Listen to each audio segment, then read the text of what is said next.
네, 주님이 함께 하시는 너무나 은혜로운 하루하루입니다. 그런 중에 또 하나님께서 이 시간에 우리에게 또 함께 하시고 듣게 하시고 또 회복시키시고 새로운 길을, 새 일을 행하시는 우리 하나님을 향하여서 또 한 걸음 한 걸음 나갈 수 있게 하시니 너무나 감사합니다.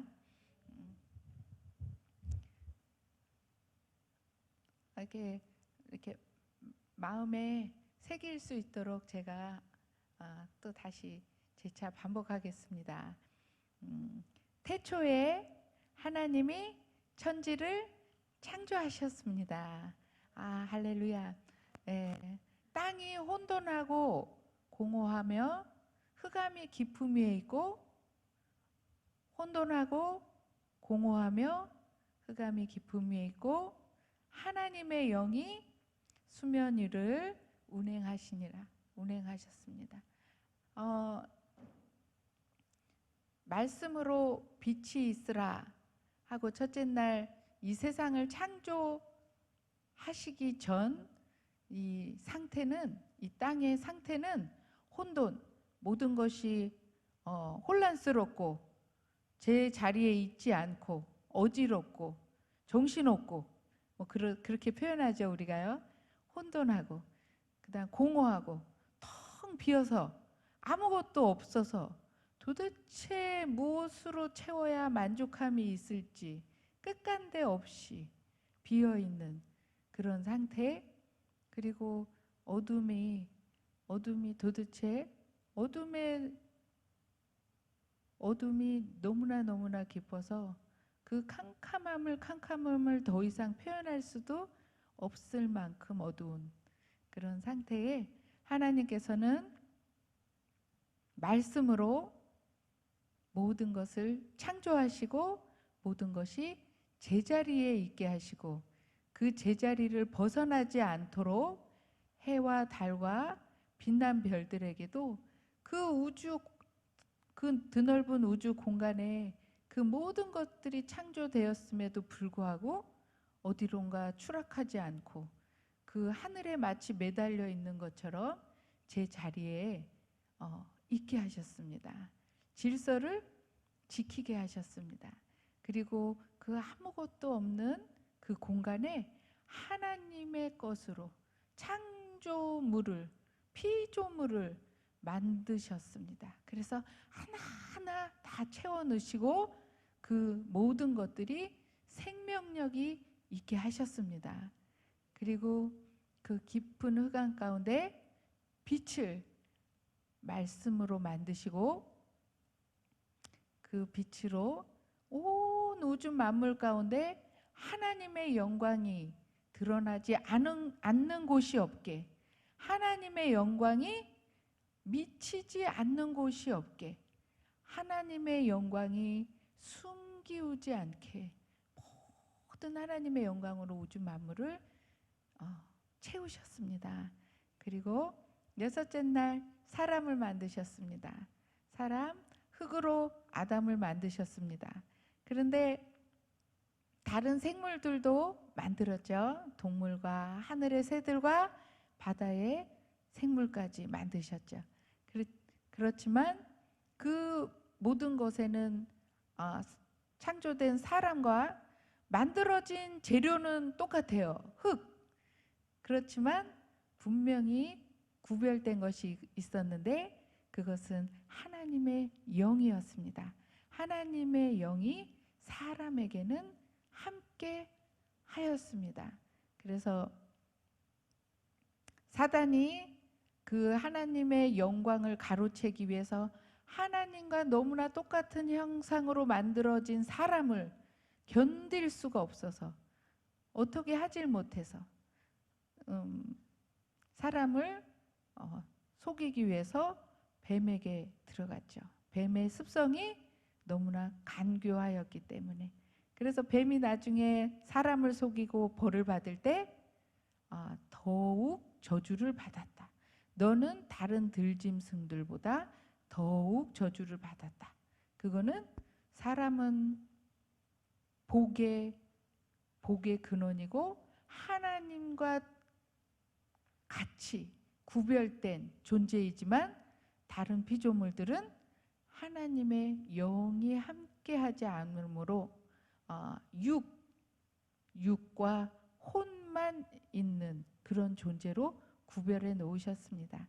그 사람을 얼마나 사랑하셨는지 하나님께서 그를 혼자 두지 않으시고 짝을 만들어 주셨습니다. 돕는 배필을. 그런데 다른 피조물들 중에 가장 적합한 하나를 구에다가 짝으로 베풀어 주신 것이 아니라 아담 몸 안에서 취하여서 그 몸 안에서 꺼내셔서 만드셔서 아담의 짝으로 여자를 만들어 주셨습니다. 그래서 오늘 그래서 이제 부모를 떠나서 첫 가정이 시작되었죠. 그래서 하나님 편에서 봤을 때는 사람을 만든 그것도 큰 기쁨이시지만 그 가정을 출발시키신 그것이 하나님으로서는 너무나 큰 기쁨이셨습니다. 왜냐하면 그리고서는 우리 그 남자와 여자가 한 몸을 이뤘을 때 또 그들의 몸 안에서 나온 자녀를 허락하셨습니다. 그래서 하나님이 처음부터 계획하신 것은 가정입니다. 가정. 그러니 가정이 얼마나 중요한 공동체의 첫 단위입니까? 그러다 보니 사단이 창세 때부터 이 마지막 때까지 가장 온 힘을 쏟아서 총 공격할 수 있는 것이 무엇이겠습니까? 가정입니다. 가정을 깨기만 하면 하나님의 영광이 깨어진다는 사실을 사단이 알았기 때문에 그 가정을 깨어지는 모든 수단과 방법을 가리지 않고 공격하기 시작했습니다. 그런 중에 하나님께서는 그 하나님의 자녀들을 구별하시고 지키시기 위하여서 하나님의 부르심을 받은 한 사람 한 사람을 통하여서 대를 이으시고 예수님이 이 땅에 오시는 그 때까지 그 씨를 보존하시기 위하여서 사람들은 그냥 하나님이 나를 만나주시고 하나님이 신이신가 보다. 그러면 그분의 말을 들어야지. 그분을 또 예배해야지. 라고 그렇게 생각할 수 있지만 하나님 편에 봤을 때는 정말 이 아무것도 모르는 이 인간들이 곁길로 빠져서 하나님의 영광을 가려져 버리고 또 사단에게 속아서 죄를 짓게 되고 또 자손을 하나님을 이어서 자손을 이어가야 되는데 그 하나님의 대가 끊어지는 것을 막기 위해서 하나님께서 얼마나 많은 노력과 사랑을 베풀어 주는지 그걸 깨닫는 자가 사실은 그렇게 많지 않습니다. 그것을 깨닫고 하나님 사랑에 매여 그의 사랑의 줄에 매여서 하나님과 절대로 떨어지기 싫어서 이 세상이 주는 그 모든 좋은 것들을 다 거절하고라도 오직 내 생에 절대로 떨어지지 않고 그의 사랑 안에 매여서 살아야지 하고 주님만 바라보고 살 수 있는 그 일이 우리에게는 그렇게 쉬운 일이 아닙니다. 왜냐하면 피조물이기 때문에. 그렇기 때문에 하나님께서 그 말씀이신 하나님께서 친히 육신이 되셔서 이 땅에 내려오셔서 그가 우리를 직접 만나주시고 우리에게 앞으로 믿음을 지키고 살다가 하나님 나라에 올 수 있는 길을 죽음을 감수하시고 십자가에 달려 못 박혀 죽으시고 부활하심으로 그 길을 예비하시고 만들어 놓으시고, 그리고 우리가 그 길을, 예수님이 가신 그 길을 따라갈 수 있는 모든 것을 준비하고 마련하시고 이미 정해져 주셨습니다. 그러니 그것을 믿음으로 받은 우리 한 사람 한 사람이 얼마나 정말 존귀하고 얼마나 정말 감사하고, 이거는 이루 헤아릴 수 없는 큰 은혜를 입은 우리입니다. 우리입니다. 그런 중에 제가 오늘은 한 주제로 말씀을 드리고 싶은데, 그것은 정체성입니다. 정체성.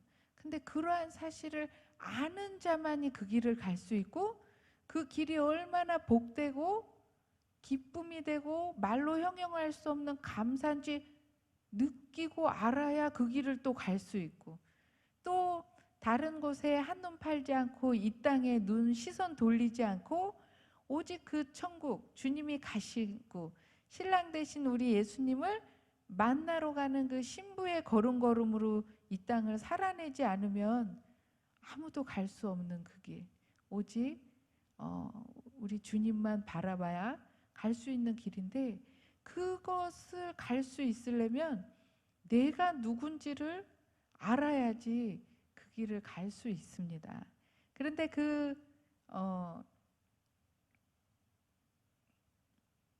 내가 누군지 수많은 말씀들을 통해서 많이 접해 보셨을 거라고 생각합니다. 그리고 요즘은 어린아이들한테도 이런 교회에서 너는 누구니? 나는 누구인가? 하면 애들이 서슴없이 그대로 대답해요. 바로. 뭐라고 대답하죠? 말씀해 보세요. 마치 모두가 약속한 듯이 하나님의 자녀라고 대답을 해요. 그거 맞는 말이에요.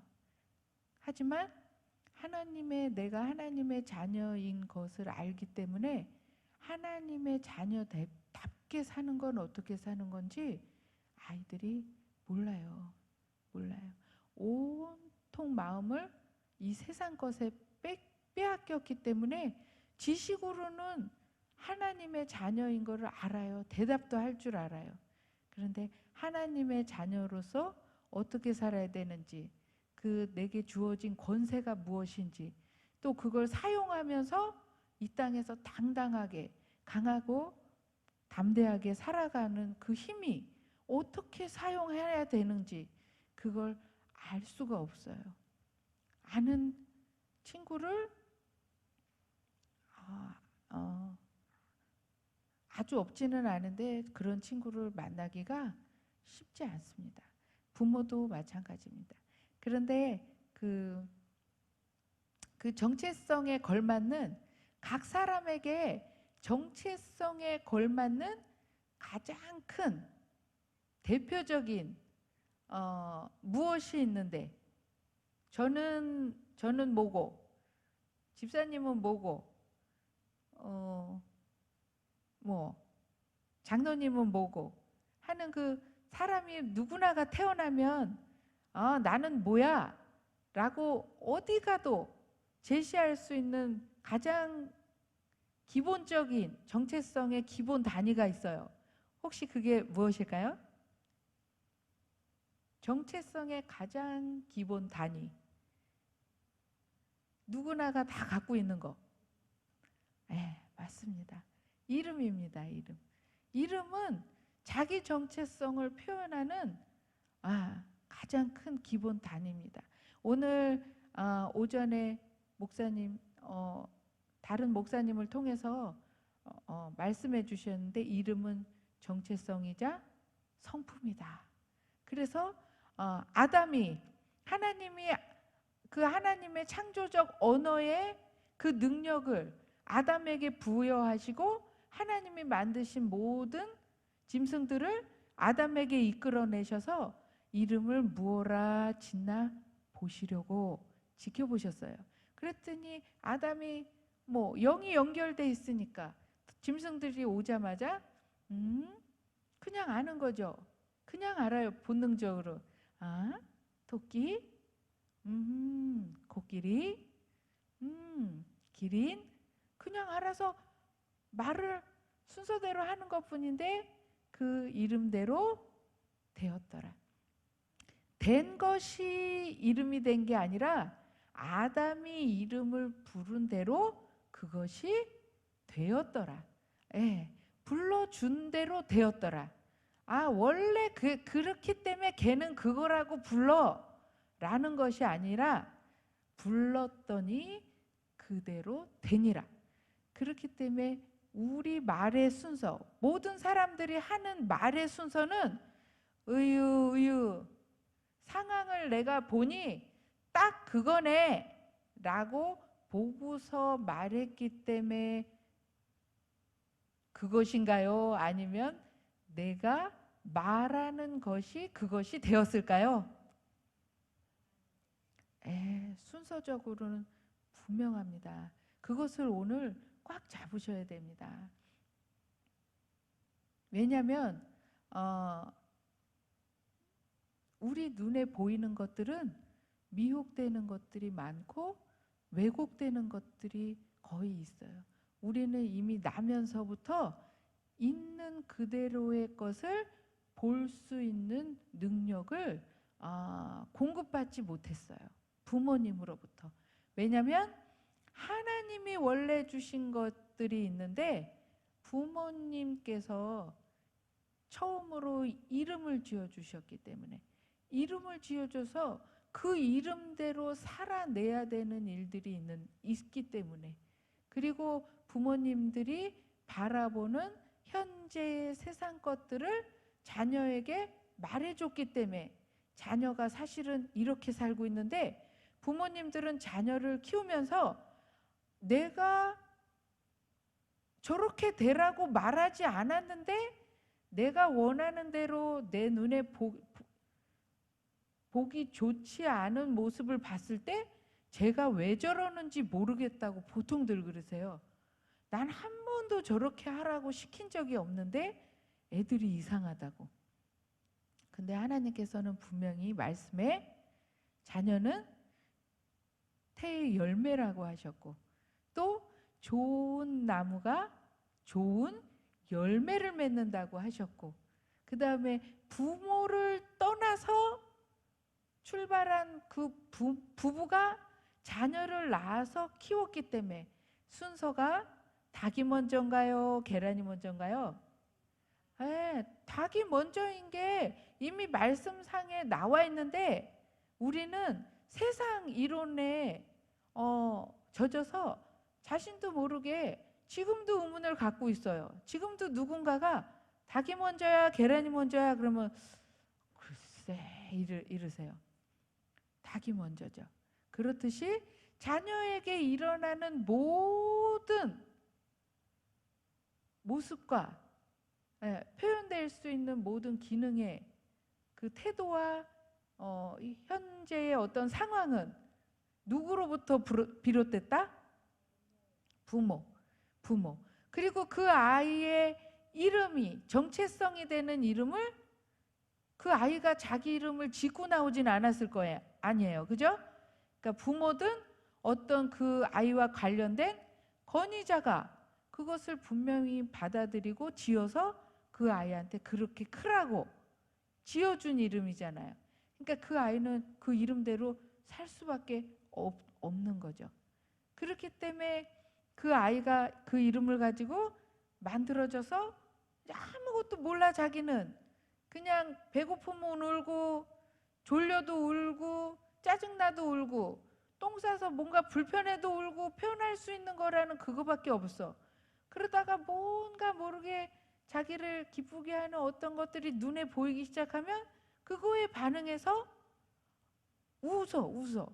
그런데 아이는 사실 웃음이 뭔지 몰라요. 모르는데 자기를 바라보면서 자기에게 뭔가 흡족하게 해주는 그 절대자의 그 터치, 그 다음에 앞에서 말해주는 말을, 느낌, 그거를 보고 같이 따라서 거울처럼 이렇게 행하는 것인데 엄마들은 그러죠. 아기를 딱 봤을 때 안아주면서 아, 내가 엄마야, 엄마야 하면서 아기를 보고서 그냥 웃음이 절로 나오니까 웃으니까 아이가 그 바라보는 그 모습을 따라서 자기도 웃는 건데 엄마는 엄마 그렇게 좋아? 아 그렇게 좋아? 아 네가 나를 정말 좋아하는구나. 나도 널 좋아하는데. 이러면서 처음 보여준 웃는 얼굴 때문에 아이가 웃고 또 아빠가 받아서 안아서 내가 아빠야 까꿍 하는 통에 그 아빠 얼굴 보고 또 따라서 웃고 그 또 할머니야 그러면 또 가족들 얼굴 보고 좋아하고 그런데 얼마 지나지 않아서 아이가 잘 웃지도 않고 시무룩해. 그 왜 그럴까요? 그죠? 그 처음에 난 그 기쁨은 온데간데 없이 한 달 정도 되면 이제 육체적으로 지치기 시작하죠. 또 밥 먹일 시간이 왜 이렇게 자주 돌아와? 흔들어서 뭐 분유를 먹일 경우에는 흔들어서 먹이면서 그냥 덥석 끌어다가 먹이면서 아무 상호작용 없고 지금 내가 힘든 것만 있어서 물려놓고 하고 앉아. 아이가 그 모습을 보면서 같이 먹으면서 똥 쌌어. 아 간지 기저귀 간지 1시간 만에 이 기저귀 쓰면 너는 하루에 몇 장을 쓰려고 그러냐 이거를 그냥 하루 3번 정해놓고 정해진 시간에 싸면 이렇게 얼마나 좋아서 바로 갈자마자 그냥 기분 쾌적하다고 바로 싸버려. 너는 좋으냐? 넌 나는 생각도 안 하냐 너는?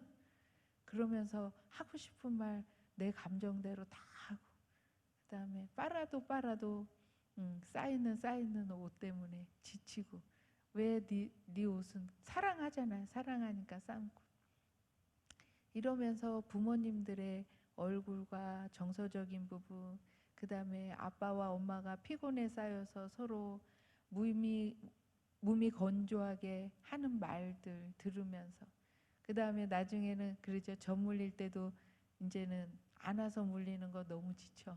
베개 꽂아가지고 세워가지고 먹으면서 아이가 잠들게 하고 이제 그런 육아로 들어가면서 아이는 감정에 아주 큰 혼돈을 겪기 시작하죠.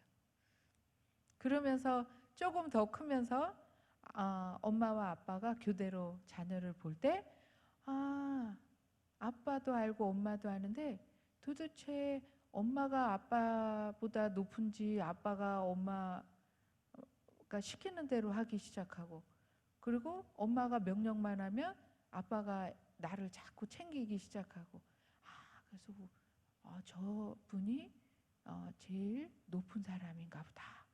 그러면서 아이가 자기 표현은 안 하지만 안에서 그 모든 것들을 이제 마음에 하나하나 새기면서 이제 말을 하기 시작하면서 이제 자신이 그동안에 터득하고 알았던 그 모든 것들을 통해서 하나하나 표현하기 시작하죠. 그랬는데 그것이 부모님들에게 큰 기쁨이 돼야 되는데 걸어 다니지 않고 말하지 못했을 때는 그나마 예뻤는데 걸어 다니기 시작하고 지가 지 맘대로 뭔가를 해보겠다고 하고 말로 표현하는 걸 들어보니까 부모님이 하는 그것을 그대로 흉내내기 시작하는데 정말 미운 짓만 하기 시작하는 거예요. 하지 말라는 것만 하고 어디서 엄마 말할 때는 좋았는데 금방 바로 배운 말은 엄마 미워. 엄마 미워. 왜? 누가 했으니까. 엄마가 미워. 너 미워. 이렇게 보채면 미워. 이렇게 잠 안 자면 미워. 이렇게 잠깐 자고 일어나서 또 놀자 그러면 미워. 못 알아들으니까.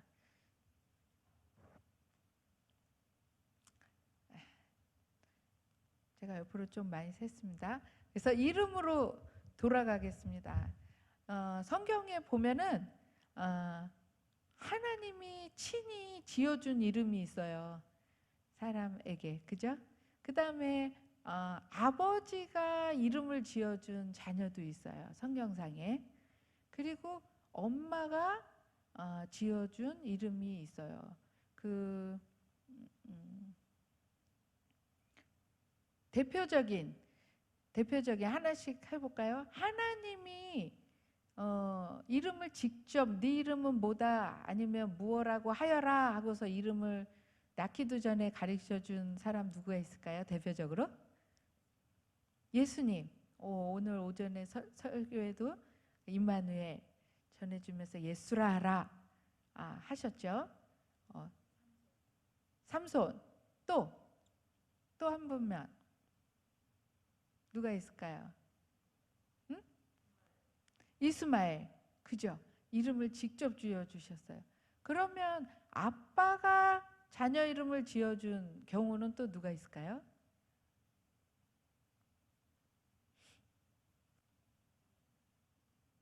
아빠가 이름을 지어준 경우. 응? 야곱? 안 나왔어요. 잘 못 찾겠죠? 아주 드물어요. 거의 아빠가 이름을 짓질 않았어요. 셋. 가인과 아벨도 엄마가 짓죠. 그럼 엄마가 지은 이름은? 베냐민. 그죠? 맞아요. 그런데 그거를 원래는 베논이었죠. 슬프다. 그랬더니 아버님이 야곱이 바로 그 자리에서 바꿔버렸죠. 베냐민으로. 기쁘다. 아빠가 직접 져준 이름은 좀 드물어요. 하나님의 언어의 창조적인 능력을 누구에게 줬는데? 아빠, 남자에게 줬는데 어떻게 된 거예요 이게? 성경에서조차 이렇게 희박할 정도로 창세기 초반부터 누구가 의견이 강력해지기 시작한 거예요? 하와. 여자 힘이 더 강력해지기 시작한 거예요. 아예 그냥 초반부터 돕는 배필로 줬는데 그냥 자녀 이름 짓는 게 그냥 엄마가 그냥 바로 그냥 당당하게 다 지어버렸어요. 그런데 그 엄마가 서로 아주 그냥 그 야곱의 두 아내 레아와 라헬이 아주 그냥 12아들을 낳으면서 둘이서 그냥 자기 낳은 아들, 자기 관련 아들들의 이름을 아주 그냥 줄기차게 짓기 시작했어요. 그래서 그걸 말씀으로 한번 들어보겠습니다. 창세기 29장 후반부. 네, 이름 짓는 거.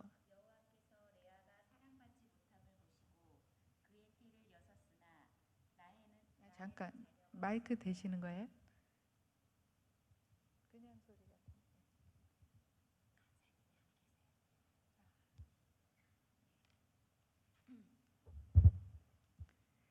레아가 임신하여 아들을 낳고 그 이름을 르우벤이라 하여 이르되 여호와께서 나의 괴로움을 돌보셨으니 이제는 내 남편이 나를 사랑하리로다 하였더라. 그가 다시 임신하여 아들을 낳고 이르되 여호와께서 내가 사랑받지 못함을 들으셨으므로 내게 이 아들도 주셨도다 하고 그의 이름을 시므온이라 하였으며 그가 또 임신하여 아들을 낳고 이르되 내가 그에게 새 아들을 낳았으니 내 남편이 지금부터 나와 연합하리로다 하고 그의 이름을 레위라 하였으며 그가 또 임신하여 아들을 낳고 이르되 내가 이제는 여호와를 찬송하리로다 하고 이로 말미암아 그가 그의 이름을 유다라 하였고 그의 출산이 멈추었더라. 레아가 비록 동생이 야곱과 결혼해야 되는 자리에 본인이 먼저 결혼하게 되었잖아요. 그래서 너무나 아내로서 엄마로서 슬픈 위치에 있을 수밖에 없었죠. 그랬는데 하나님께서 그 태를 여셔가지고 아들을 낳았어요. 그냥 결혼만 해서 사는 것으로는 남편의 마음이 라헬에게 가 있으니 해마다 그런 등 돌려 있는 남편을 바라보고 있기가 얼마나 고달프고 슬펐겠습니까? 근데 아들을 낳았더니 덥석 아들 이름을 이제는 남편이 나를 사랑할 거야. 이제는 남편이 나를 돌아볼 거야. 나와 함께 할 거야. 또 둘째를 낳아도 그렇고 셋째, 이제는 남편이 나와 연합할 거야. 이제나 저제나 아들을 쑥쑥 낳는데도 불구하고 남편이 늘 바라보고 함께 기뻐하고 행복해하는 여자는 오직 라헬. 그 고통을 끌어안고 있는 중에 레아가 신앙심이 깊어져서 더 이상 남편만 바라보고 있다가는 자기가 도저히 삶의 소망이 없는 것을 알고 그때부터 하나님을 붙잡기 시작하죠. 하나님을 보서 하나님 나는 너무나 슬퍼서 살 수가 없습니다. 하나님 저를 만나주세요. 저를 도와주세요. 하나님 그러면서 어느 순간에 남편과 상관없이 주님만 저와 함께 하신다면 주님을 영원히 찬양합니다. 주님만 있으면 나의 모든 이런 슬픔을 아시는 우리 하나님만 나와 함께 하시면 내가 주님을 찬양하겠습니다. 그러더니 넷째 아들이 딱 태어났더니 바로 여호와를 찬양하라 라는 뜻의 이름의 유다를 이름을 지은 거죠. 그리고 태가 끊어졌죠. 그런데 라헬이 얼마나 정말 언니가 아들을 저렇게 순차적으로 낳으니 라헬 고통도 말이 아니죠. 남편이 나를 사랑하는데도 불구하고 아들을 못 낳으니까 이거는 언니를 너무너무 시기하는 거예요. 남편이 나를 사랑하는 걸로는 도저히 행복할 수가 없는 거죠. 그래서 성경상에 보면 아브라함과 이삭과 야곱의 가정을 이렇게 보면은 이렇게 대화가 남자와 여자가 부부가 같이 대화한 내용이 없어요. 그 3대 가문에 여자가 남자한테 얘기하면 들은지라, 남편이 들은지라 그러고 지나가고, 남편이 아내한테 뭐라고 나를 오빠라 하시오 그러면 사라가 리브가가 다른 말을 한 대사가 없어요. 그냥 그렇게 한 거죠. 그런데 유일하게 이 창세기 안에서 유일하게 남편과 아내가 처음으로 대화한 내용이 나와요. 이건 진짜 너무나 또 중요한 단서죠. 그죠? 그래서 그 부분을 한번 더 말씀이 어떻게 나왔나? 네. 라헬이 자기가 야곱에게서 아들을 낳지 못함을 보고 그의 언니를 시기하여 야곱에게 이르되 내게 자식을 낳게 하라. 그렇지 아니하면 내가 죽겠노라. 야곱이 라헬에게 성을 내어 이르되 그대를 임신하지 못하게 하시는 이는 하나님이시니 내가 하나님을 대신하겠느냐. 라헬이 이르되 내 여종 비라에게로 들어가라. 그가 아들을 낳아 내 무릎에 두리니 그러면 나도 그로 말미암아 자식을 얻겠노라 하고 그래서 라헬이 언니를 이기기 위해서 사용한 그 방법이 자기 시녀를 남편에게 주는 것이었어요. 그래서 들어가라. 그러면 또 야곱이 그와 또 동침을 해서 아들을 낳았어요. 단을 낳았어요. 단을 낳았더니 내가 언니와 겨루어서 이겼다. 엄마가 또 아이 이름을 또 그런 뜻으로 또 지었어요. 그리고 또 둘째를 낳았더니 납달리를 낳았어요. 그것도 내 억울함을 하나님이 씻어주셨다 이러고서 거의 온 마음은 언니를 이기는 거, 오직 그거 부끄러움을 씻어주셨다 그랬어요. 근데 레아가 이렇게 보니 안 되겠거든. 자기도 시녀를 자기 시녀를 남편에게 줘야 될 것 같아. 왜? 나는 태가 이미 끝났으니까. 근데 끝났다고 내 아들로서는 만족할 수가 없어. 왜냐하면 라헬이 시녀에게서 낳은 두 아들로도 이미 언니를 이겼다고 기세가 등등하기 때문에. 그렇기 때문에 레아도 다시 시녀를 자기 남편에게 주었어요. 그랬더니 그 비라죠. 실바, 그죠? 실바를 주었어요. 그랬더니 갓을 낳았어요. 그런데 레아는 뭐랄까 아주 평온한 상태죠. 이미 자신의 아들도 많고 또 시녀를 통해서도 아들을 또 얻다 보니까 갓의 이름이 뭘까요? 복되도다. 그러고서 그것을 흡족해 했죠. 그 다음에 또 아셀을 낳았어요. 그러고선 또 기쁘도다. 그래서 레아가 유다 이후로 낳은 아들들의 이름은 그렇게 아주 평온하게 지었어요. 그런 중에 이제 6 아들을 낳고 레아가 합한 채 르우벤이 가져온 합한 채로 이제 남편을 또 샀죠. 그래가지고 또 아들을 낳았더니 이사갈을 낳았죠. 뜻이 어떻게 되죠? 이사갈. 하나님께서 값을 주셨다. 그런데 그게 무슨 값이냐? 시녀. 자기 시녀를 남편에게 준 것을 하나님이 기쁘게 여기시고 자기에게 값을 치러 주셨다라고 얘기를 해요. 많이 틀리죠. 라헬은 시녀에게서 난 아들을 통해서 자기 억울함을 푸는 이름을 지었는데 레아는 자기 시녀를 남편에게 주고 그것을 평온하게 하나님께 또 연결된 이름을 지었어요. 그 이름을 이렇게 읽어보니까 제가 느낀 게 그거였어요. 레아는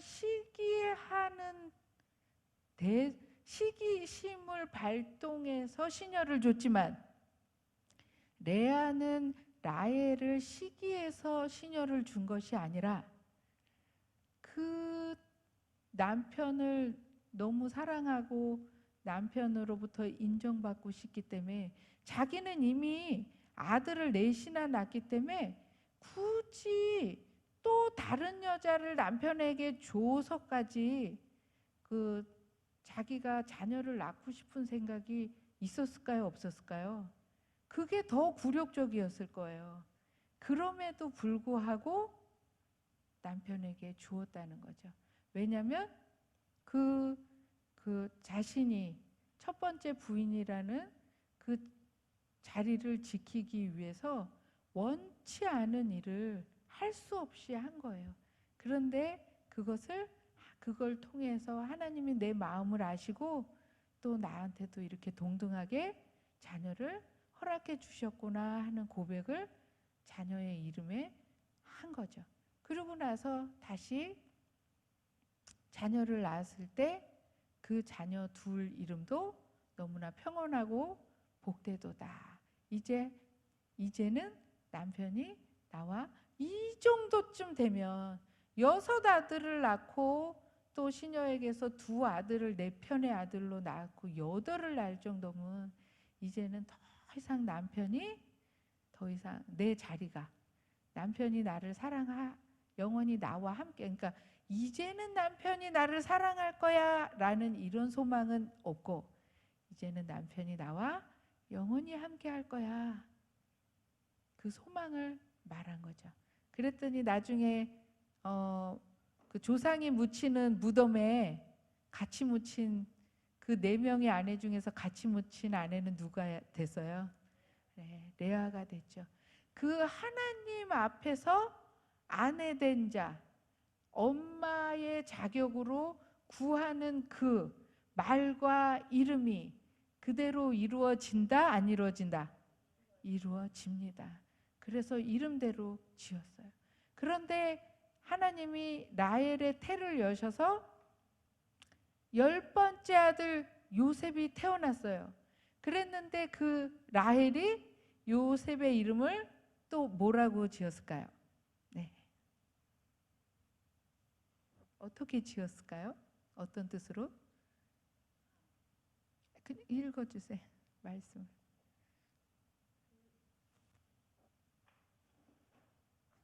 그 이름을 요셉이라 하니 여호와는 다시 다른 아들을 내게 더하시기를 원하노라 하였더라. 네, 아들 진짜로 너무너무 진짜 나한테 아이를 낳지 않게 하면 나 죽어버릴 거야 라고 이렇게 해가지고 또 기다리다 또 안 나오던 그 아들이 어느 날 임신을 하고 아들을 낳는데 이것이 얼마나 감격스럽고 대단한 거예요. 그런데 그 자기 마음에 가득한 것이 표현되다 보니까 이제는 내가 부끄러움을 벗었도다. 그리고 하나님은 내게 또 아들을 더하리라 그러고서 요셉 그렇게 했다는 거예요.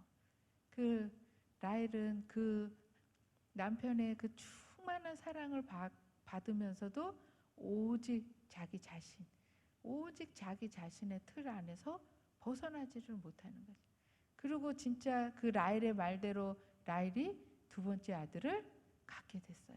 그런데 바단 아람에 자기 아버지 집을 떠나서 많은 세월이 지나서 진짜 본토 하나님께서 약속하신 땅으로 들어갈 때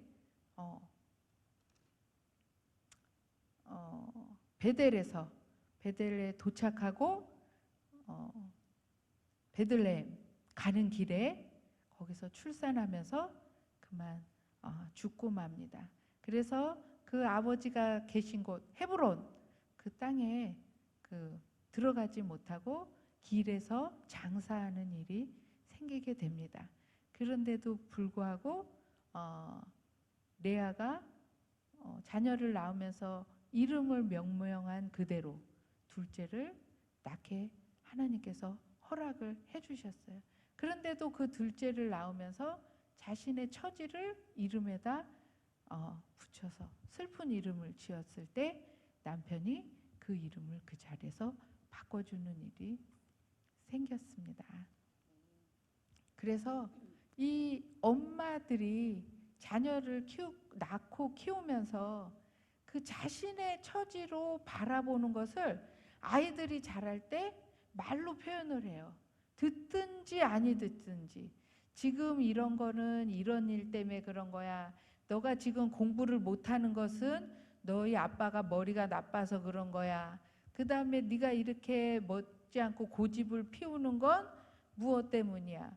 그리고 이렇게 말을 듣지 않으면 너는 앞으로 엄마한테 엄마가 널 두고 갈 거야. 아니면 어디 안 데리고 갈 거야.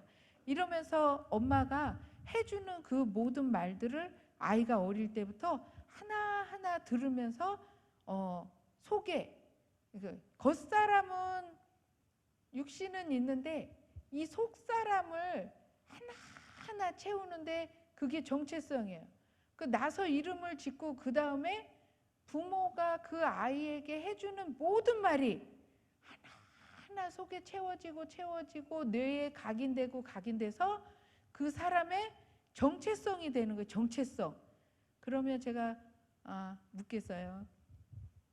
지금 연세 나이들이 어떻게 되는지는 모르겠지만 어릴 때 우리가 소위 말하는 어릴 때라고 했을 때 질문을 했을 때 내가 어릴 때 엄마한테 제일 많이 들었던 말이 뭘까요? 한 10초 생각해 보세요. 내가 어릴 때 가장 제일 많이 들었던 말.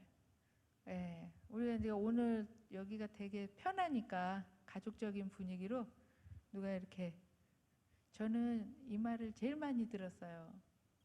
말씀해 주실 분 있으신가요?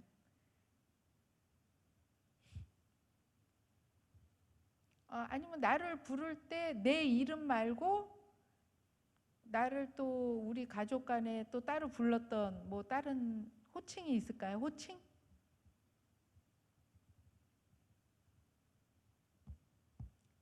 안 계세요? 아무도 안 계세요?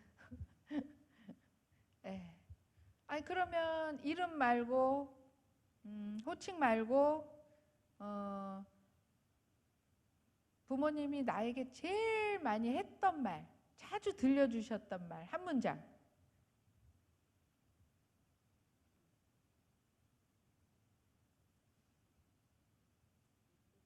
이쁘다.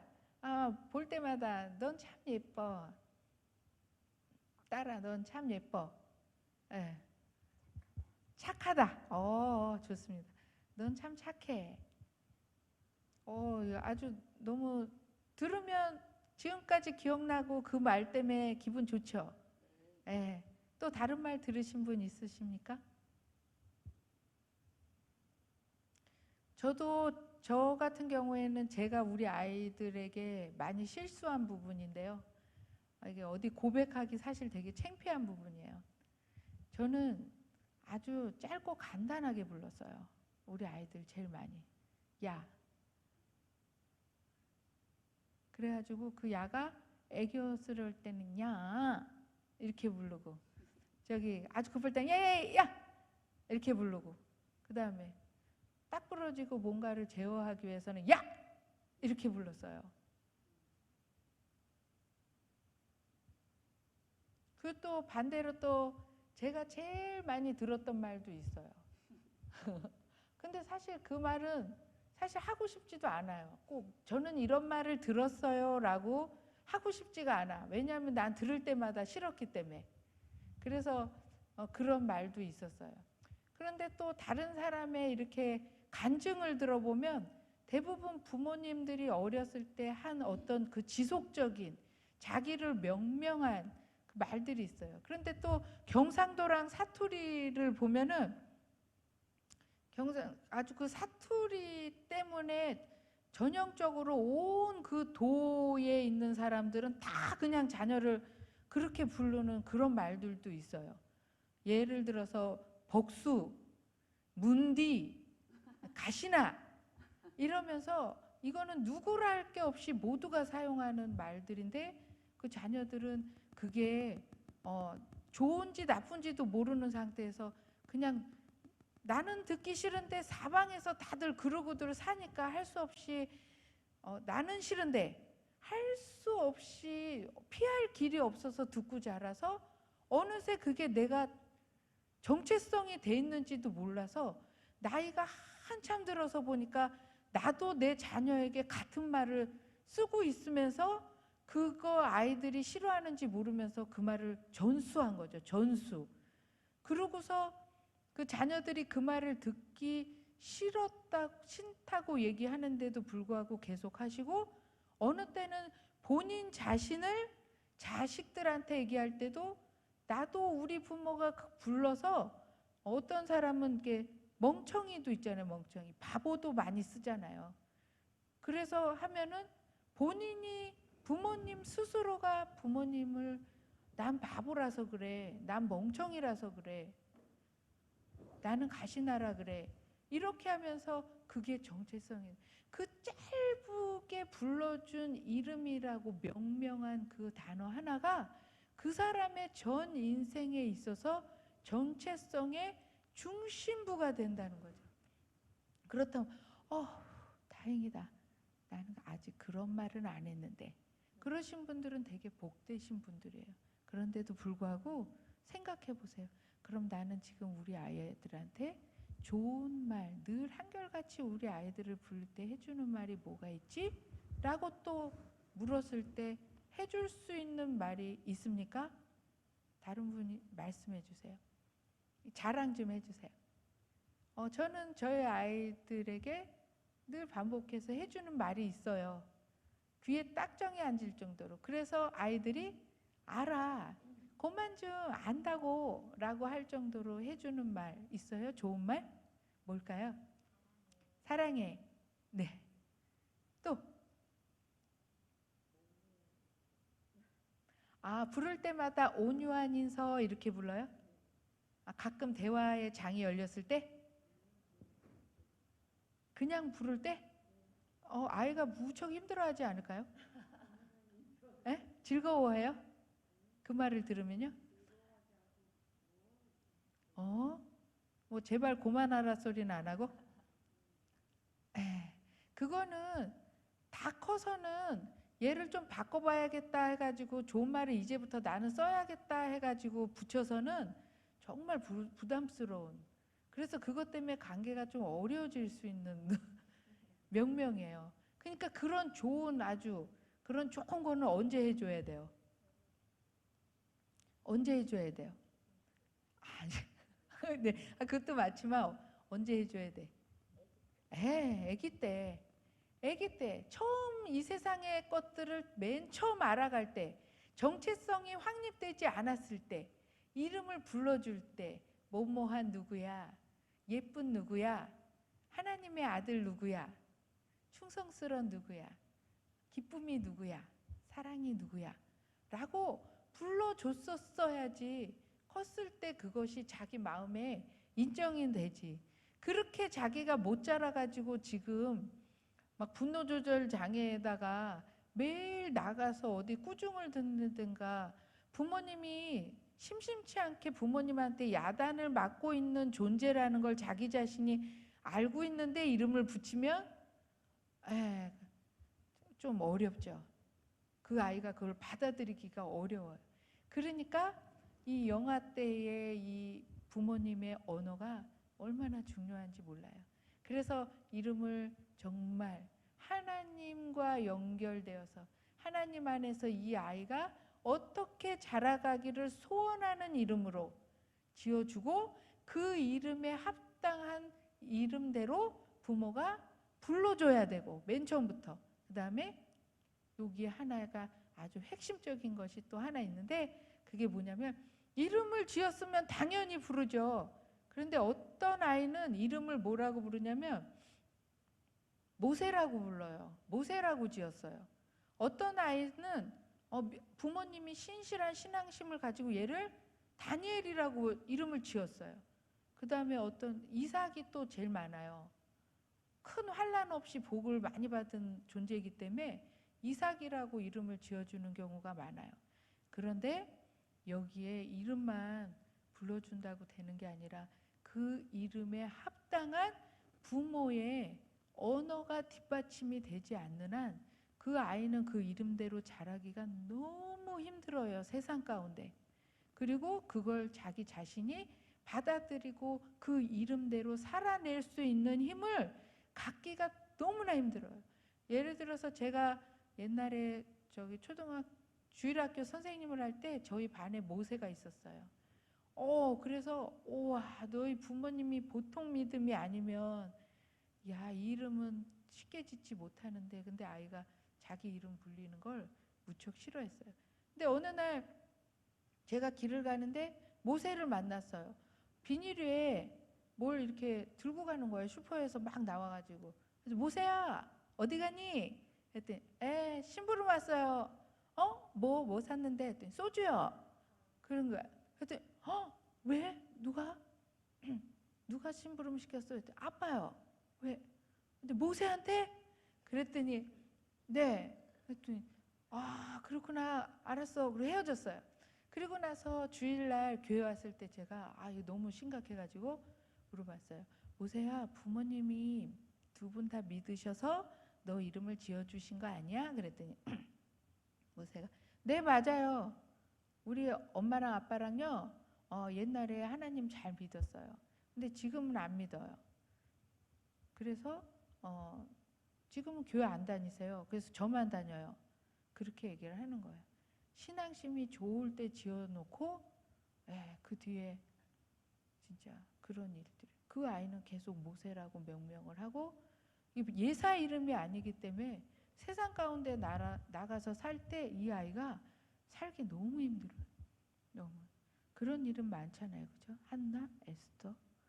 성경에 좋은 이름 다. 그래서 제가 이런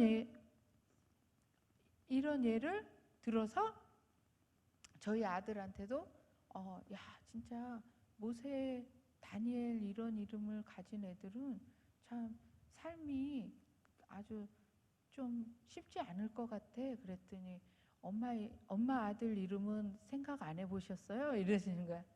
이러는 거야. 그래 봤더니 너 이름이 어때서? 너 이름 너무 좋잖아. 주경이.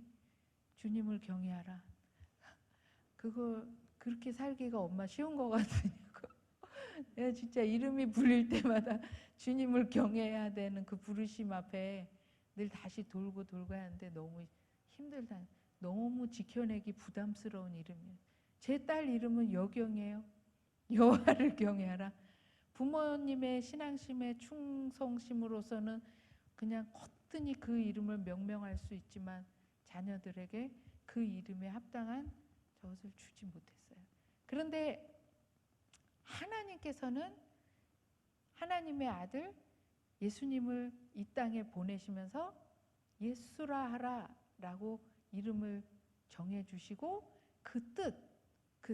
그가 그들의 백성을 저들의 죄에서 구원할 자라고, 그리고 너희와 항상 함께 있는 자다, 구원자다 라는 이름으로 예수라고 지어준, 얼마나 감격스러워요. 하나님이 하나님의 아들에게 이름을 지어줘서 그 이름대로 자라게 하셨잖아요.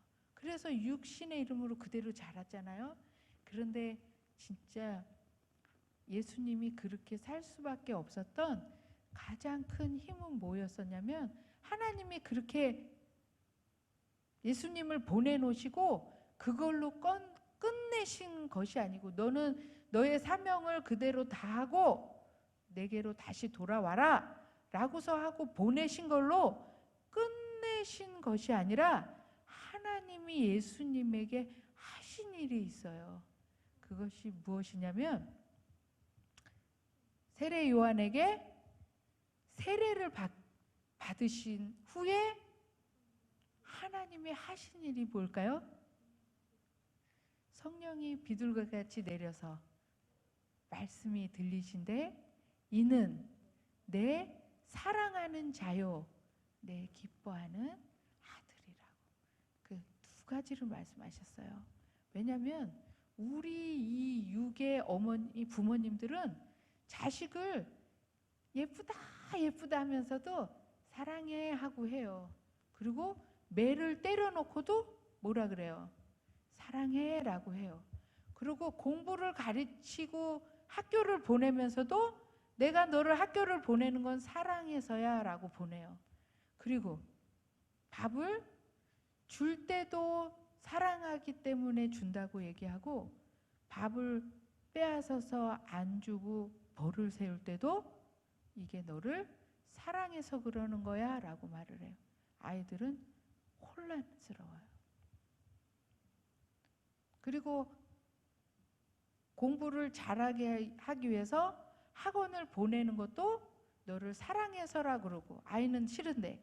그 다음에 대학교 가기 위해서 공부를 시켜야 되는 것도 너를 사랑하기 위해서라고 하고, 그 다음에 직장을 들어갈 때 부모가 원하는 곳에 들어가기 위해서 아이가 선택하는 그 모든 것들을 다 뒤로하고, 아이가 좋은 직장을 들어가야 네가 어깨 피고 당당하게 평생 고생 안 하고 살 수 있어.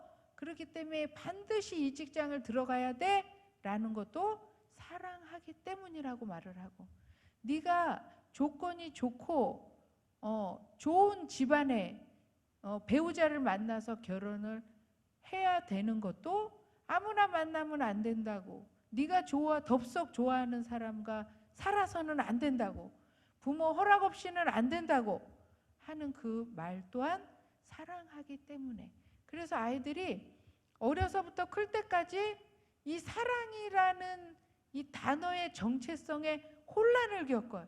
나는 하나도 사랑받아서 누리는 것이 기쁨이 없는데, 뭔가 이게 사랑받는 거구나, 지금 내가 사랑을 받고 있구나 라는 걸 느끼지 못하는데, 부모는 자기 자녀한테 이게 사랑이야 라면서 키우기 시작하니까 어려움을 겪어요.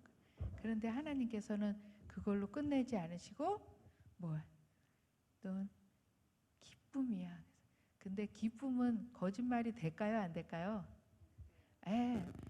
딱 쳐다봤는데 그 미운 상대를 보면서 웃는 거는 아무리 연기를 해도 진짜 좀 정신을 내놓지 않으면 그게 안 웃어져요. 안 웃어져.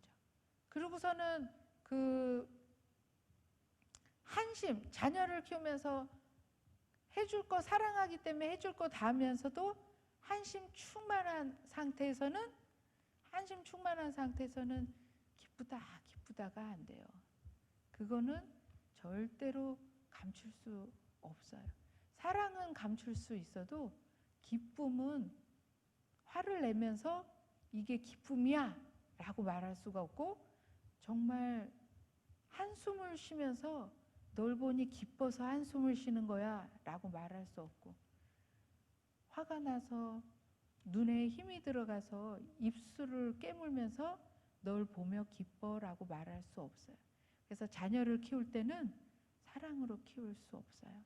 그래서 사랑과 기쁨이 같이 그 아이와의 관계에서 표출이 되고 불러주는 이름에 합당한 그것을 불러줘야 그 아이는 그 이름에 합당한 순서대로 잘 자라날 수가 있습니다. 그래서 오늘은 그 말, 아이를 불러주는 그 정체성, 그 말이 아이들을 얼마나 중요한지 그거를 우리가 마음에 한번 다시 새겨봤으면 되겠고요. 그 다음에 가장 크게 나누면 부모가 내가 적어도 어떤 언어를 사용하는 부모인지 정도는 알아야 돼요. 그래야 내 자녀, 내 말에 의해서 자람을 받는 아이가 내 말의 영향권 안에서 자라기 때문에 그 아이의 모습을 보고 다른 말을 할 수가 없어요. 왜? 내가 말한 대로 되기 때문에. 그런데 내가 사용하는 언어가 내 언어가 거친지, 아니면 조바심이 많은지, 아니면 욕을 하는 언어인지, 아니면 부정적인 언어인지 긍정적인 건지, 아니면 우울한지, 내가 말하는 것이 어느 정도가 있는 건지, 아니면 잔소리인지, 도가 지나친지 모르고 그냥 모국어기 때문에 원활하게 막 사용을. 근데 반대로 또 그런 분도 있어요. 말을 너무 아끼는 분도 있어요. 그래서 자녀들 입장에서는 분명히 말 한 대로 자녀가 자라요. 말 한 대로 자녀가 분명히 자라요. 그런데도 불구하고 주는 것으로 상처를 받을 수 있지만 마땅히 받아야 되는 말을 받지 못했을 때도 아이는 상처를 받고 정체성에 혼란이 와요. 해줘야 하는 말인데도 부모로서 안 해준 말도 문제가 되고, 그거보다 더 지나친 말을 의미를 부여해서 해준 말도 문제가 된다는 거예요. 그래서 내가 어느 언어를 쓰는지 반드시 확인해 보셔야 돼요. 그래서 다른 옆에 교제하는 분들한테 그냥 물어보세요. 내 언어가 어떤 것 같아? 난 주로 사용하는 말이 뭐야? 하다못해 자녀한테 물어보세요. 너가 듣기에 엄마가 평상시에 해주는 말이 어때? 그러면 애들이 바로 얘기해요. 그 자리에서. 그러면 그걸 받아들이세요. 그런데 그걸 뭐야? 너 누가 엄마한테 그런 버릇없는 소리 하래? 그리고 바로 잘라버려. 뭐? 널 위해서 해준 말이 잔소리라고? 고만 말하라고? 이게 어디서부터? 그러고서는 이제 대화 2절. 다 됐고 넌 좌우지간 내가 시키는 대로나 해. 말하는 거나 잘 지키라고. 내 말만 똑바로 들어.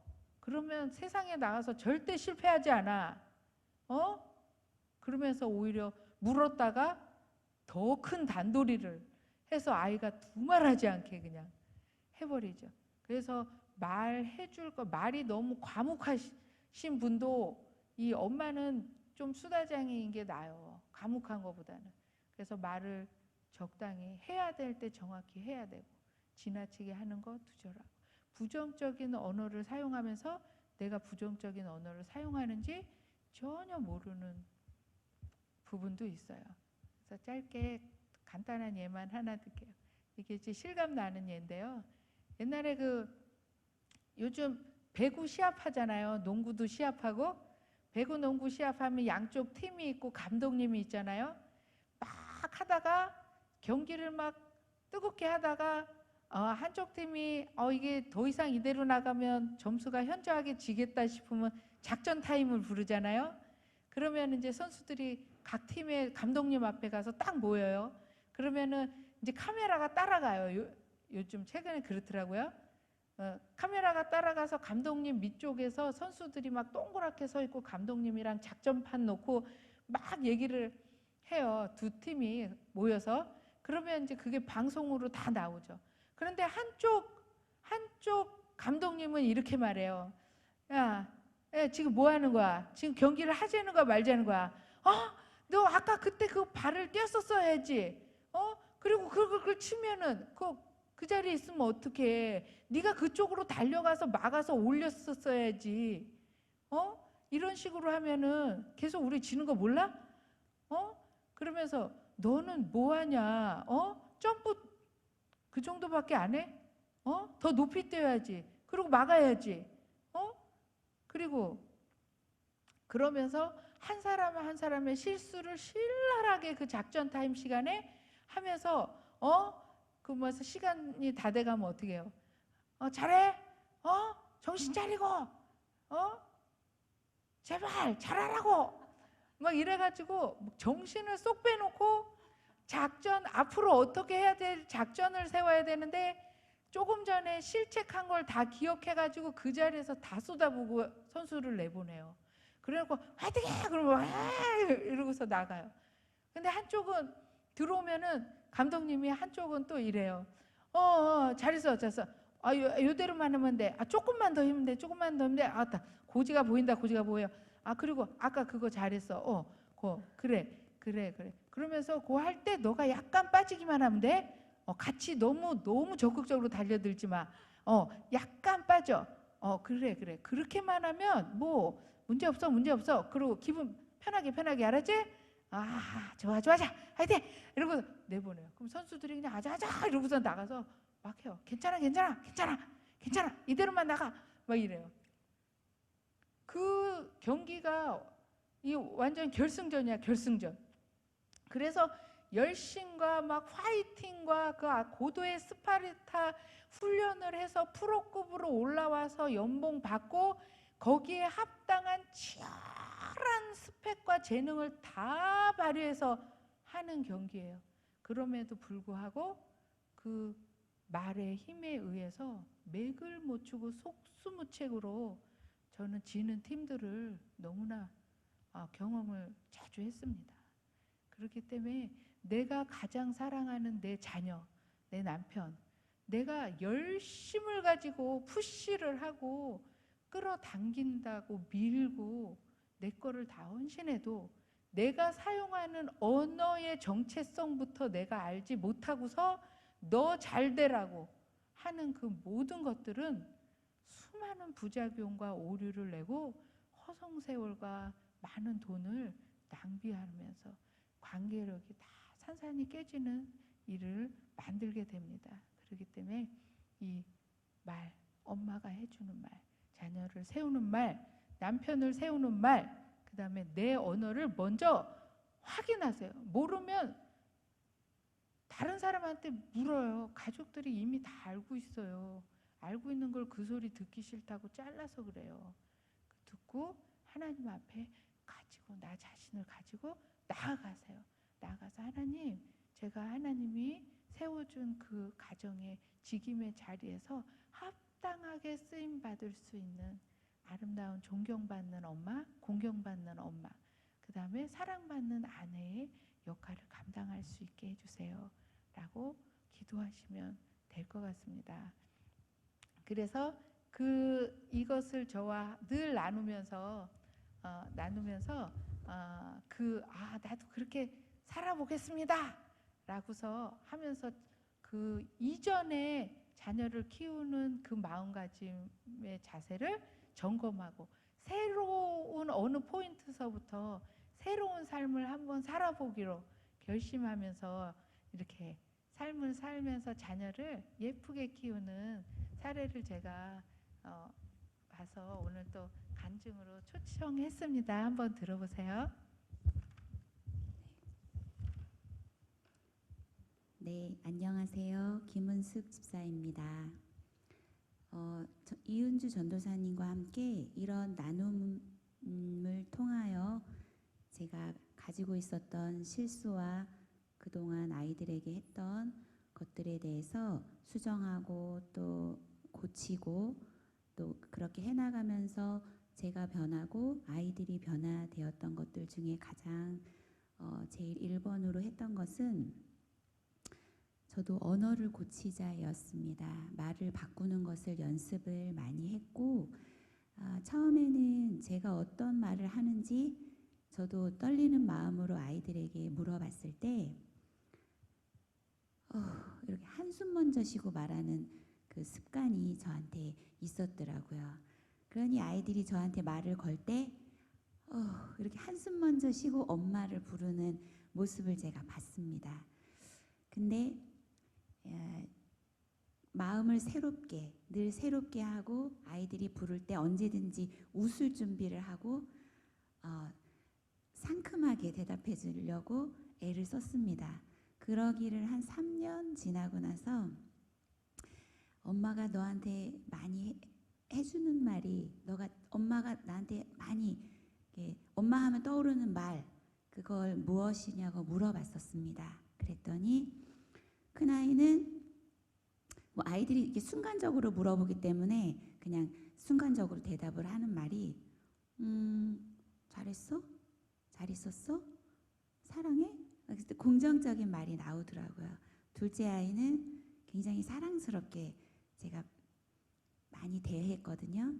그래서 의도적으로 많이 썼던 말이기도 해요. 근데 그 아이가 너는 누굴 닮아 그렇게 사랑스럽니? 라는 말을 아기 때부터 써주긴 했는데 아주 한치의 1초의 생각도 안 하고 엄마가 나한테 가장 많이 해주는 말이라고 표현을 했습니다. 그리고 지금은 그런 말 해주는 거 싫어합니다. 많이 컸어요. 그래서 이제 아기 때 이제 어릴 때 많이 해주고 지금은 아이들이 엄마를 부를 때 편하게 부를 수 있게 많이 연습을 한 터라 내 것이 되어서 아이들이 언제든지 엄마를 편하게 대하고 부탁하고 이야기해 줄 수 있는 편한 상대의 엄마가 되기 위해 계속해서 노력 중에 있습니다. 그래서 너는 최고야. 멋져. 음도 좋아. 잘했어. 긍정의 언어를 많이 사용하려고 애를 썼습니다. 그리고 또 제일 먼저 또 했던 것은 아들이 둘인데 첫째 아이와 둘째 아이의 서열을 회복시키는 것이었습니다. 우선은 제가 첫째 아이보다 둘째 아이에 대한 마음이 더 아주 많이 갔습니다. 그래서 첫째 아이를 살리는 말들, 첫째 아이의 요구를 들어주는 것, 첫째 아이에게 올인하는 것을 계속 훈련을 했습니다. 그래서 지금 그것이 두 아이 모두 살리는 것이라고 말씀해 주셔서 그것도 집에서 첫째 아이를 많이 세워주는 것을 통해 아이들이 많이 건강해지고 두 아이의 사이가 굉장히 좋아졌습니다. 그리고 또 제 스스로 훈련했던 것들 제일 중요한 것이었는데 아이가 예배자로 크는 것이었습니다. 성자산에 데려오기 위해서 이곳에서 최양자 원장님이 계실 때 아이들을 이곳에 데려오라고 했을 때 예배자로 키우기 위한 것을 제일 우선으로 삼고 했을 때 처음부터 쉽게 되지는 않았습니다. 큰 마음을 먹고 시도를 했지만 아이들과 큰 충돌과 또 아이들의 반항이 아주 컸습니다. 그런 것들이 아주 컸기 때문에 쉽지는 않았지만 그래도 포기하지 않고 했던 것이 예배를 열기 위한 것을 하기 위해 굴을 열었습니다. 이를 스마트폰과 인터넷이라는 매개체를 집에서 절제하고 예배자로 키우기 위해서 그 아이들이 요구하는 것을 굴을 열기 시작했습니다. 포기하지 않고 그것을 한 결과 가장 중요한 것은 우선 관계를 회복해야 되기 때문에 그 아이들에게 언어를 고치면서 그 아이들의 이야기를 들어주고 그 아이들의 인격을 존중해주는 그런 것들이 훈련이 다 관계를 열기 위해서, 관계가 열려야 그 아이들의 예배가 열린다는 말씀을 듣고 재정을 여는 것이 가장 컸습니다. 그래서 여러 가지 염려도 있었습니다. 그렇게 해서 버릇이 나빠지면 어떡하냐, 또 그렇게 해서 돈 씀씀이가 너무 커지면 어떡하냐. 그래서 재정으로 인해서 엄마가 통제하고 인위적으로 강요하지 않기 위해 훈련한 결과 지금은 정말 많이 좋아졌어요. 그래서 자기가 용돈을 모아서 사서 필요한 것이 있으면 그걸 사고, 또 그것이 액수가 좀 크다 싶을 때 하나님께 구하고, 또 있는 것으로, 자기에게 있는 것으로 넉넉히 다른 사람에게 흘려보낼 줄 아는 그런 재정의 자유로움을 아이들이 지금 맛보고 있습니다. 돈을 얼마나 써야 되는지, 또 그건 우리가 살 수 있어 없어, 또 이런 편견적인 일반적인 그런 부분의 고정관념들을 우선 제 자신이 먼저 훈련받기 위해서 노력을 했고, 또 그걸 아이들에게 순차적으로 시도를 했습니다. 내가 가지고 있는 잘못된 재정관 때문에 거기에 아이들을 묶어버리는 일들이 있는지 없는지 내가 스스로 잘 몰랐기 때문에 제 스스로 재정 훈련을 철저히 받았습니다. 그리고 아이들에게 모든 것이 하나님께로부터 왔다는 것을 그 다음에 또 안정감 있게 훈련받기 하기 위해서 일단 굴을 여는 거죠. 아이들이 필요했을 때 즉각적으로 그 필요에 응해주고 그 요구를 채워주고 열어주는 것을 했고요. 돈이 있고 없고 또 금액이 제가 가지고 있는 한도치를 넘는 것을 사달라고 할 때 이게 내 훈련이구나 라고 생각하고 그것에 대해서 아이들이 이야기했을 때 기도하고 즉각적으로 여는 훈련을 했을 때 계속해서 그 큰 금액을 요구하는 것 같았지만 아이들은 그렇지 않았습니다. 그래서 지금은 아주 자유함 속에서 그 아이들이 가지고 있는 그 범위 내에서 본인들이 잘 사용하고 다스리고 관리하는 아이들로 지금은 많이 바뀌었습니다. 그런 결과 이제 이 성자산에 예배하는 것도 많이 아이들이 자유하고, 엄마 혼자 내려올 때도 아이들이 스스로 온라인 수업도 잘하고, 또 같이 내려왔을 때도 예배하는 아이들로 변했습니다. 그래서 그 결과 큰아이는 중학생이 이제 올라가서 중학교에 올라갔더니 성격 강점 검사라는 그 검사를 하더라고요. 그거를 하는지 안 하는지 모르고 저는 그냥 한다라는 것도 몰랐는데 그거에 대한 검사지를 저한테 가지고 왔어요. 중1 아이가 이것을 읽어드리면서 하나님께서 훈련과 동시에 시도하고 인내하고 바꾸고 했을 때에 아이들이 어떻게 회복되고 변화됐는지 하나님이 열매로 보여주신 것 같아서 제가 누누이 너무너무 감사하고 전도사님께도 나누었었던, 제가 그 아이의 행복지수라 그래요. 행복지수, 감정을 검사한 거거든요. 중학교에서. 그것을 읽어드리겠습니다. 아이예요. 당신이 현재 자신의 삶에 대해서 느끼는 행복감은 상당히 높은 수준입니다. 학업 성적, 가족 관계, 학교 생활 등에 대한 만족도가 높으며 일상생활에서 느끼는 즐거움과 의욕도 높은 편입니다. 당신은 여러 가지 성격 강점을 지니고 있기 때문에 이러한 대표 강점을 잘 발휘한다면 더욱 행복하고 성공적인 삶을 살 수 있습니다. 네, 이것이 저희 큰아이가 가지고 있는 행복 감정 점수로 나왔습니다. 처음부터 행복한 아이는 절대 아니었습니다. 왜냐하면 아주 어릴 때 5살 때 아빠를 하늘나라에 먼저 보내고 우울증인 엄마 밑에서 일방적인 그 감정에 그렇게 양육되어진 아이라서 큰 분노 조절 장애가 있었고 또 회복되게 하기 위해 노력하려고 했지만 여러 가지 어려움이 있었던 아이였기 때문에 몇 년이 동안 훈련하고 관계 회복을 위해 애쓴 결과 하나님께서 이렇게 좋은 성품이 좋은 행복한 아이로 이렇게 만들어 바꾸어 주신 것이라 너무 감사하고 하나님께 영광 올려드립니다. 감사합니다.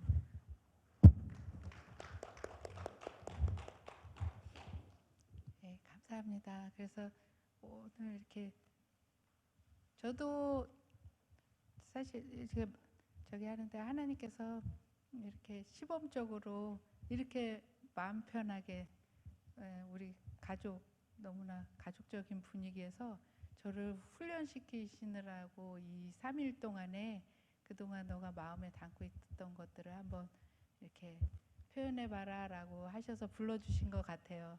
그래서 이렇게 풀어가면서 제가 이제 기회를 기회를 얻게 돼서 너무 저 개인적으로는 되게 감사한 시간이었습니다. 그런데 이렇게 또 시간 내주셔서 장시간 이렇게 또 예배 말고도 또 모이시려면 쉽지 않은데 이렇게 한 자리 또 같은 마음을 품고 같이 해주셔서 너무나 감사합니다. 그래서 그 모두가 하나님 안에서 회복되고 새롭게 살아나는 그래서 온전히 하나님께 영광이 되는 그런 믿음의 가정들로 세상에 비춰지도록 우리 모두 그렇게 되었으면 좋겠습니다. 함께 해주셔서 감사합니다.